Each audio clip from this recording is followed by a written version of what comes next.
Hey, everybody. Tim Miller from the Bulwark here, and I'm grateful to be here with Stacey Williams, who last October, I guess, spoke out about an incident with Jeffrey Epstein and Donald Trump at the Trump Hotel many years ago that I probably bet you wish you weren't talking about still, something that happened back in the 1990s. But I appreciate your courage in speaking out and coming here to talk about it a little bit. Thanks. Yeah, it's not a lot of fun, contrary to what some folks say. But I think it's, like I said, it's really important. And I think also when I saw that Virginia died by suicide a few weeks ago, I thought, I can't just sit back. Yeah, for people who don't know, Virginia was one of the Epstein accusers. It almost feels victims, I guess, would be much but more accurate term. And I mean, maybe the most horrific of all of them. I guess maybe not. That's hard to, you don't want to compare, but her story was just particularly tragic. Yeah. Oh, it was horrendous. Yeah. So, okay. Well, for people who don't know and aren't familiar, let's just kind of contextualize what was happening here. And then I want to talk in particular, mostly to you about kind of what victims and what other, women in your shoes, want out of, this whole, this discussion about what the government should be doing with regards to Epstein. But, to contextualize it, you were a swimsuit model in the 90s. Is that right? Well, I think people call me that because I did the Sports Illustrated swimsuit issue for like 8 years, and it was like some kind of record at the time. But I did, Elle, Vogue, Runway, everything. I lived in Paris and New York. That's an important record. Yeah, I guess. I pretended as a closeted gay, I pretended to like this swimsuit edition, I'd get it and, I'd sit around for a little while and, I'd have it out so in case nobody had any questions, but, I didn't really linger. So I don't recall, your 8-year run. Well, what's funny is that I've met men over the years. I mean, I guess if we're I'm Gen X. So, there are men who are Xers who couldn't come out. And so many of them told me that I was their beard. And I'm so truly deeply honored. They had posters, everything. So yeah. That's great. It's always been a great alliance. That was Natalie Portman for me. Thank you, Natalie. Anyway, Stacey, how dare you? Sorry. Different elder millennial version. So during that period, I guess you had a brief period where you were dating Jeffrey. How did that even come to pass? And how long was it? And, what was just sort of the circumstance? So I was introduced to Jeffrey by my agent at the time, Faith Cates, who owns Next Models. And thanks for nothing, Faith. And she, all those agencies, they hosted a lot of dinners with models and powerful men. And so she got, it was a night. She said, let's, we're getting a group together for dinner on the Upper East Side. And I went and Jeffrey was there. And the interesting thing about Jeffrey, which is so funny, it'd be like, well, he's such a creep, obviously. He's like the most renowned, scumbag on the planet. But at the time, he was one of the few men who just looked me in the eye and had a political conversation with me and didn't condescend. And I think that's why, I got interested in him and why, we engaged. And it went from there. And then kind of forgot about it, though, didn't exchange numbers or anything. And a couple of months later, Donald Trump had, he owned the Plaza at one point, the hotel, and he was throwing a Christmas party at the Plaza. And again, Faith said, I think we had like 3 parties that night and we were just being festive and having fun, getting dressed up for reasons other than being photographed and enjoying the season. And we went to the Plaza and, Donald was there and he walked me over and he's like, Jeffrey, right? And yeah, so that's then at that moment we talked longer. And I gave him my number and we dated after that for a few months. I was traveling, I was very busy. And so it wasn't like, we were seeing each other seriously for months. I mean, it was a period of 4 months and I was traveling and it took a while for all the little data points to line up about how utterly batshit crazy everything was. And then I was out, then I was like, yeah, I'm done. This is insane. Yeah. And then the incident in question that you kind of spoke about last time was, I guess, during that 3 to 4 month period, Jeffrey took you to Trump's office. And I think it's particularly noteworthy because it's a similar story to what Maria Farmer told to the FBI in 1996. So that would be then 2 years later, 3 years later. She's underage at the time, so even creepier and worse in a lot of ways. Oh God, but absolutely. But it's interesting. Like, it's sort of a corroborating type thing, because the story's similar. Like, I guess that you went by his office at Trump Tower. So I don't know. Talk about that. Yeah, we were taking a walk. We met he was living in a brownstone on the Upper East Side. I don't think it's the same one that got raided. I don't know, but it was a very large, very fancy brownstone with butlers and multiple floors and everything. And that's where we would meet, and then we would take walks. And we were walking down Fifth Avenue one day, and he said, I'd already met Donald a couple of times over the years. And he's like, oh, yeah, Donald keeps talking about you, and let's stop by and say hi. And then that's when the incident happened. We went up, and he groped me, and Jeffrey and Donald kept talking while he groped me, and I froze. I was in shock. And then Jeffrey got angry and berated me for allowing him to do it afterwards. And I had to laugh because it's so insane. Sorry. And and it was not long after that I said, I can't do this. Right. In fact, I said to him, I said, you need to see a psychiatrist. Something's seriously wrong with you. Yeah. He got angry at you.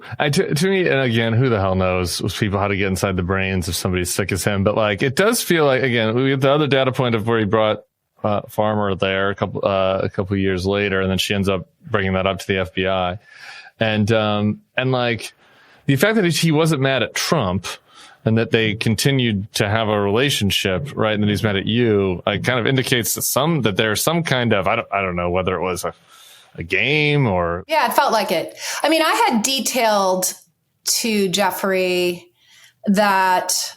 I had a bit of a reputation in the industry for being combative in the industry with the predators that were in the industry, as well as the guys on the streets. And I mean, I have friends who've reached out to me and said, remember that time you beat the shit out of that guy in Paris, and maced him or whatever. It's like, I was in full combat mode in those days. And I had told that to Jeffrey. I remember telling him that. It was on my mind a lot because, I was living in a war zone. It was such a Wild West, back then, like 13-year-olds modeling, there's now you get booked for a job, you're 13 years old, and there's like a tutor on set, and there's, all kinds of oversight. It was truly the Wild West. So we were really unprotected. And so he knew that. I downloaded that to him. And so I think and I could be wrong, but I think he was so angry because I was walked in. I think he told Donald that, I was one person who wasn't going to let him get away with the handsy stuff. And I did because of the way, like I said it, everything he does is hidden in its brazenness, right? So if I'd been in a dark alley, I had been in the past, or a subway or something where someone's grabbing me or being inappropriate, I fight back, I get out the mace or whatever. And I had some self-defense classes, but in broad daylight with an assistant going back and forth, you're like, this can't be happening. I mean, it's just like, is this a Kitty Genovese, somewhat Kitty Genovese-esque, right? Which is... Yeah, it's relevant to that, where as long as everyone looks around and the room's filling with smoke and it's like, well, no, there's not, no one's moving, so everything must be okay. It's akin to that. So I froze. And so that's why it felt like it was very much an arranged kind of situation, and why Jeffrey got mad. Who knows what, whether it was a bet and he lost money. I have no idea. I don't know. Hidden in his brazenness is very well put. I mean, it's like, it's his political strategy about a lot of his law breaking, but but also just like the Access Hollywood tape. And he admits that. He tells you what the strategy, he says, I just, gravel. To me, it's just the interesting thing with on the Trump side of it is just that it just, who knows if it's a game or whatever, but it shows a comfort and some kind of, kind of friendship, romance, right? Where this kind of stuff happens, right? And that for Jeffrey to be mad at you, right, shows that in their relationship, that type of behavior is accepted and common. Yeah. Yeah. They were not mere acquaintances. Yeah. So to the Jeffrey side of it, and all this stuff gets wrapped up in the politics, right? And particularly now, and it's why do people want to see? So it so sucks. Why do people want to see this? It's not because they care, not because they want accountability for the criminals, because there are other criminals besides Jeffrey Epstein and Ghislaine Maxwell here, there are other perpetrators. and collaborators. So, and so at some level, some people wanted that, but then it sort of gets warped and molded into, well, we want to see X that might hurt so-and-so, and we want to see X. But, so from your perspective, like, what do you want to see, right? Like, what would be the value of this? Like, what would be useful? So one of the things that's been sort of nagging is that there was a point, and this was kind of like the very end for me when I stopped dating Jeffrey, when he looked at me and said, I have, video of you undressing in a bedroom in the brownstone. And it was something along the lines of, it's the most beautiful thing I own, or it's the most beautiful thing I've ever seen. And that just, that was when there were, being groped, being led into Donald's office to be groped by him was bad enough. And I probably was young enough and confused enough where maybe I was still questioning. But when he said to me, I have video of you undressed in a bedroom in my house, and it was so creepy and so dark. And so, I've wondered ever since, where is that video? Was he lying? Does it exist? I know everyone's very focused on lists, right? Where are the lists? But my question is, what's in all those files that the government has, the DOJ has? And is there video of me? I'd like to know if it exists. I think I speak for all the other, victims who have come forward and wonder if there's video of them. I think we'd like to know, absolutely, there's no video, or there is, and this is where it is. We just want more answers, to have that just floating out there. And then when I saw Alan Dershowitz's piece about how, no, there were just, videos for security reasons, I thought, well, that completely flies in the face of what Jeffrey said to me. That doesn't line up. So I have a lot of questions, and I'm sure, the other victims too. So I do believe that the government owes all of us some facts and to confirmation that videos exist. I certainly wouldn't want any victims exposed if there's video of them being abused, but we need to get beyond the list, I think, and we need to hear about those videos. I want to know. For closure purposes, just like, Yes. Yes. Yeah. Well, there are these, horrible acts perpetrated on women and girls, and the government's interviewing the trafficker. I'm like, that's crazy. The government is interviewing the trafficker, not us. Maybe cutting a deal, who knows? But, I think there's nothing transparent about this. And we'd like some more transparency as victims. Yeah. And the government owes us that. What is the Department of Justice for? The word justice means you don't interview the trafficker, you interview the victims, right? Or be honest with the victims. Sorry, I cut you off. No, please, no. Justice for the people, not for Donald Trump, right? Yeah. And pedophiles are, people who are doing terrible things to women and girls. Yeah. Yeah. If that's the case. On the videos, just one more kind of point about this, because something I've been thinking about it lately is that you mentioned that the Dershowitz's explanation is it's security footage, right? Well, Vance, it's a private conversation. So a MAGA podcaster said this, but he said they had dinner together. There's no reason to believe he'd be making this up. And he said that he asked Vance about the videos, and that Vance says that it's commercial porn, that they don't have actually private secret videos. And it's like, okay, who the hell knows? I don't know. And that seems extremely unlikely that Jeffrey Epstein, who is committing hundreds of sex crimes and had lots of video cameras in his house, wanted commercial porn instead. But who the hell knows with this guy? But, it shows that they're telling all these different stories, and there's no transparency about what the truth is with either the public or the victims. Yeah. Yeah, it's awful. I agree. And there are a lot of victims, right? I don't understand it. And as for the Vance quote, it wouldn't surprise me if if he had everything, he had a collection of everything. We just want answers. There's no transparency. There's none. And again, to think that you're going to clear all this up by interviewing the trafficker, the convicted trafficker, That's the solution? Yeah, just before we sat down, she said that she has that she's given them information on 100 people.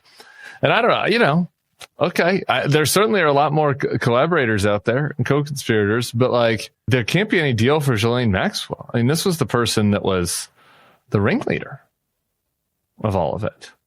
So that's not justice. We are so far past...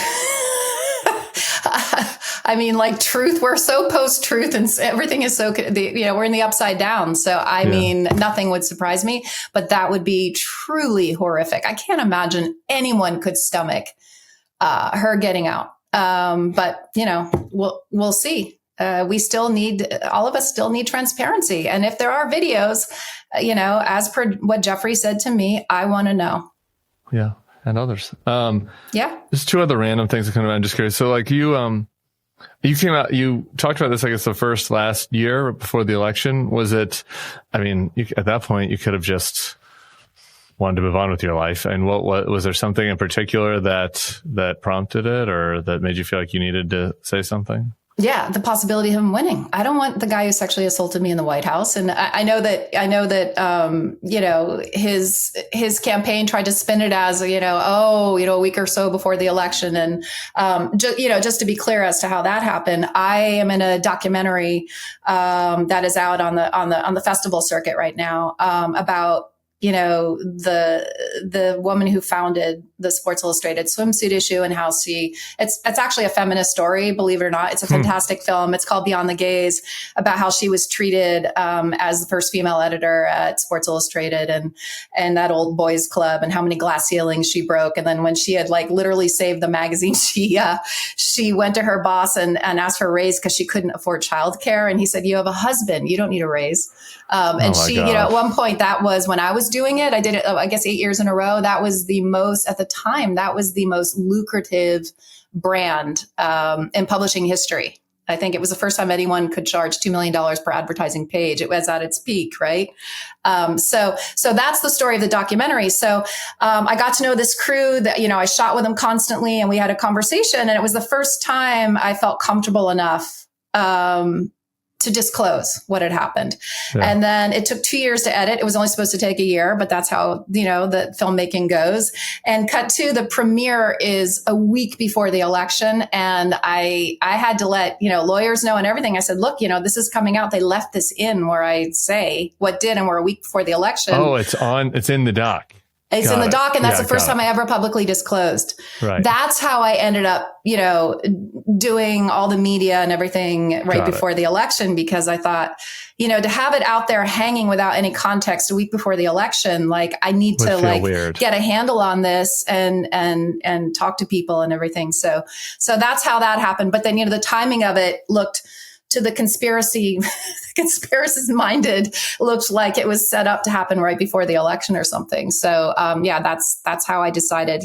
People had urged me to do it for years. They said at the very least, and I have other friends who are victims, and who haven't come forward, and some who have, and we all talk about victims how you have of to Trump just be or other people, other people in the industry. A lot of them are out there very public about it. Some aren't. And so, so many have come forward since Me Too. And I have always been uncomfortable about doing it. I chose to become anonymous and disappear and go into a different space. Once I was done with my modeling career, I turned down reality and television, movies and all that stuff and went underground. I became a low level Gray Davis appointee when I was 26. And I had a totally different head start volunteer, completely different path in life. And I love my private quiet, as my friends call it, your old spinster life.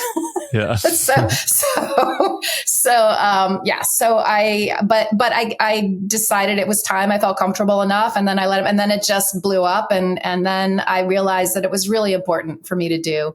So crazy. I know. I feel bad for all of you. And I talked to Gene about this and other victims, but going back to 2016, right? There were a bunch of folks that came out after Access Hollywood. And it's to come out like that and then have, it isn't, but I could see how it might feel like it's the American people are rendering a judgment on your story. We don't care, basically, and that's so tough. I think. It's really tough. I had actual family members who were QAnoners because I'm from rural PA, remember? So right. I had actual family members yell at me and call me bitter. And it's been brutal. It's just, this country's been savaged. It's just, it doesn't look like there's any end in sight. And it's deeply personal for all of us who, went through it. I appreciate you coming out. I don't, I'd be remiss if I didn't just ask you, because that's just curiosity killed the cat, and I can't. How do you think he had all that money, Jeffrey? And you were with him for 3 or 4 months, but do you have any, did he talk to you about that? Do you have any theories of the case? Like where his money came from? It was always so vague, it was like, I never asked him directly. I mean, look, I was around, Saudi prince, the access that you have as a young, teenager, because you're this biological accident is absurd when you think about it, right? Like, I'm in the back rooms with politicians and billionaires and Saudi princes and everything simply because my parents had sex one night. It's so ridiculous. And so it was the norm that I'd be around wealthy, powerful men. His was always a lot more confusing because that was a lot of wealth and I still don't understand it. I don't. That's another thing that would be nice. I think the senator from Oregon is looking into. Senator Wyden. And I will also say that, Adam Davidson, who I got to know through his podcast years ago, was a fantastic journalist. I think, he actually has written about linked up some of the money stuff. But I have no idea. I wish I knew. I think we all need a lot of answers. We do indeed. All right. Well, thank you, Stacey, so much for talking about this. I appreciate it. We didn't know each other before this. I've been mentioning you this week. I know. I keep getting texts. Okay, good. Well, from thank my you. friends, because everyone loves you. Well, good. I appreciate that, and I appreciate that. When I got a text from your PR person, they're like, "See," and I was like, "Oh, I hope everything I've been saying is right." I didn't want to get in trouble, but I kept going. I kept being in the media, and people would be like, "Well, just because his name is on the list doesn't mean he did anything wrong."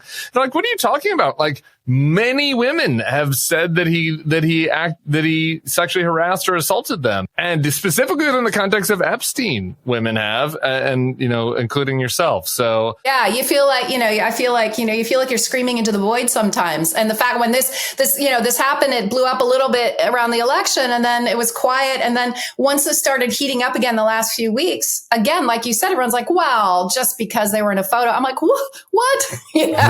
Why did I get an ulcer in November?" So yeah, thank you. I appreciate it, really. And it's true. There are a bunch of us, and I feel like, people say this, but for everyone that comes forward, it makes someone else feel comfortable to come, enough to come forward. So that's a good thing. So thank you. Well, really appreciate it. No, real, honestly, I'm doing nothing. I'm just flapping my jaw. Thank you very much. Really appreciate you. And everybody else, thank you for joining us on the feed. Subscribe. We'll be talking to you all soon.